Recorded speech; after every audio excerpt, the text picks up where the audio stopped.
Hello everyone, I would like to show you my conversion made to the 2017 Toyota Sienna minivan to full-time camper. Okay, let's get started. I am 5 feet 8 inch and my wife is 5 feet 4 inch tall. These numbers will affect the length of the sleeping platform, the headroom of the ceiling, and the height of the sleeping platform. Underneath the sleeping platform, there are 6 compartments, 14-gallon fridges, 2 3-gallon water tank, 8-pound foldable washer, toolbox, and 2 large luggage. It is only possible on the sleeping platform to open each compartment. To make opening and closing easier and to save extra space, a half-inch thick, simple yoga mattress was laid, and the blanket was placed on it. We use sleeping bags that guarantee warmth up to 30 degrees on cold days. One person can sleep without inconvenience on the right side, but the length of the sleeping platform is a little bit shorter on the left side. Rather than extending the side wall of the sleeping platform, it is very easy and simple for me to put my feet on a chair. No issues at all for this setup. It is recommended that the height of the sleeping platform and the height of the chair should be near to equal. The headboard is very useful when curtaining over the rear door. Also, we can store flat items such as a dining table or collapsible buckets in the space between the rear door and the headboard. Both sleeping platforms and interior furniture use 3/4 inches or 3/8 inch thick pre-finished plywood, respectively. When we open the entrance door, there is a tiny living room. The floor is covered with a black vinyl for easy cleaning. This space allows us to place a small folding chair, which is suitable for me to do computer jobs on the desk. We can easily go back and forth between the driver's seat and the cabin area without getting out of the car. In the rainy days, we can set up a dining table inside of the cabin and prepare a meal without hassle. Rice cooker, microwave oven, skillet, kettle, and butane gas ovens are used for everyday meal. Frequently used kitchen utensils, dishes, condiments, seasonings, and foods for the day use are stored in the both coolers and the 6 plastic containers placed around the living room area.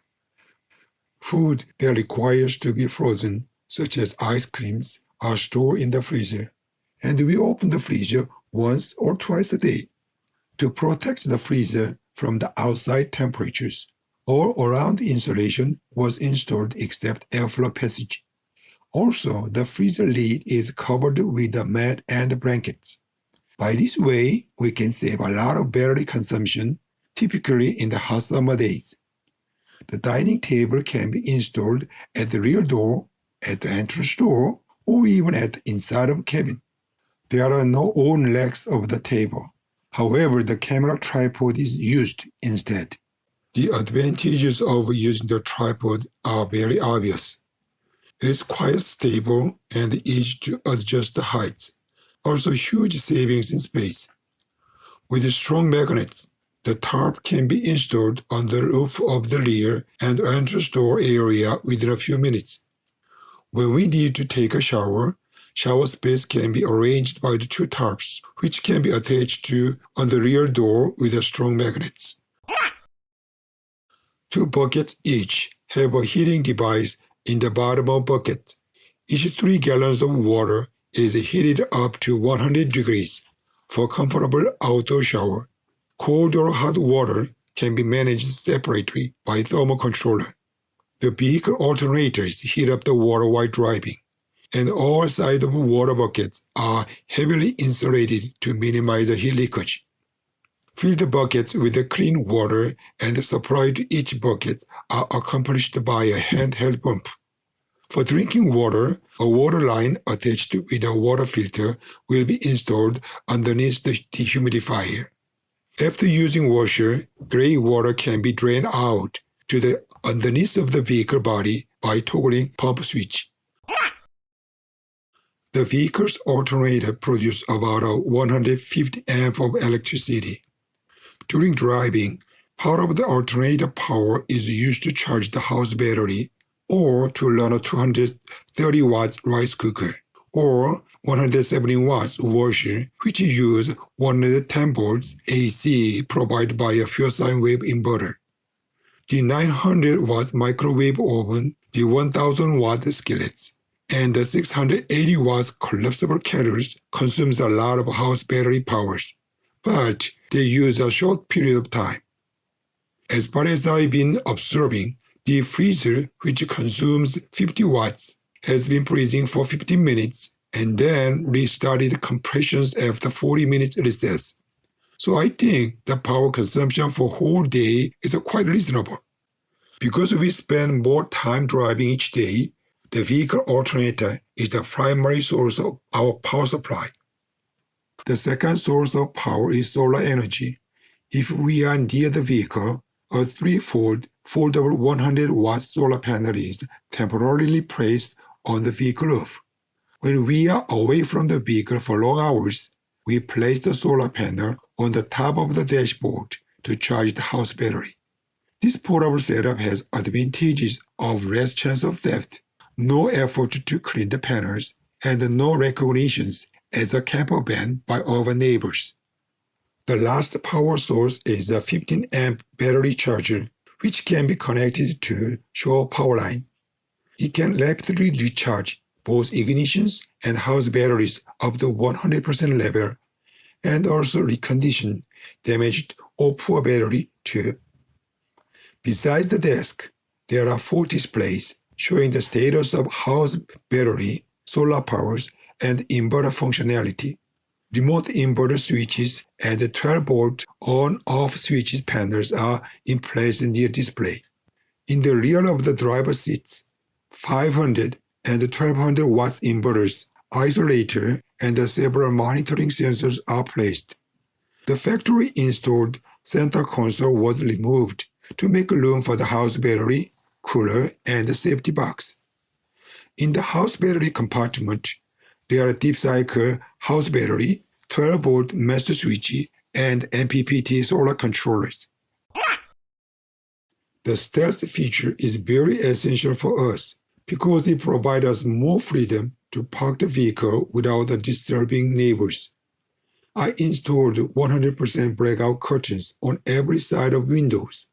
The rear door can be easily curtained using the heavy-duty magnets. It is so easy and quick to do. However, the drawback is that the curtain gets wet on rainy days. To avoid it, I prepared another blackout panel instead. In particular, the blackout curtains provide the thermal advantages of about 15 degrees or more compared to outside temperatures during cold days. When we are not near the vehicle, a thief may invade the vehicle. I prepare a safety box for storing laptops, cameras, drones, and documents like a passport. Dashcam with a front and rear camera will record all driving and parking activities. If your car stands out from others, then there is a more chance of becoming a target. In this respect, our vehicle does not have any outside visible items, such as a rooftop carrier, solar panels, or fancy stickers. Unfortunately, there is no sunroof in our vehicle. There is a speed-controlled fan aiming sleeping platform area ventilation for hot summer days. Near to the entrance door, another fan is installed to inject external fresh air to release food smells, indoor heat, and so on. Some visors are particularly useful for ventilation and stealth purpose. In the rainy seasons, we replace with a dehumidifier rather than a fan. On cold days, sleeping in a sleeping bag with a hand warmer, which can operate for 9 hours, will provide us extra warmth for comfortable sleeps, even though outside is below freezing temperature. Under the desk, there is a space for solar panels and the clothes we currently wear. Underneath the sleeping platform, there are 2 large luggage compartments, which contains clothes for the different seasons. There are 2 hanging cabinets attached on the handles of the vehicle. These cabinets stores medicines, cosmetics, and other sundry items necessary for everyday living. There is a small monitor on the ceiling where we can watch YouTubes or movies while lying down. The vehicle has a mobile hotspot, which can allow us to make phone calls anywhere in the world via internet access. Indoor and outdoor thermometers, wake-up alarms, Bluetooth speaker, remote tire pressure monitors, and fire extinguishers are also equipped in this vehicle. Okay, that's all about my conversion.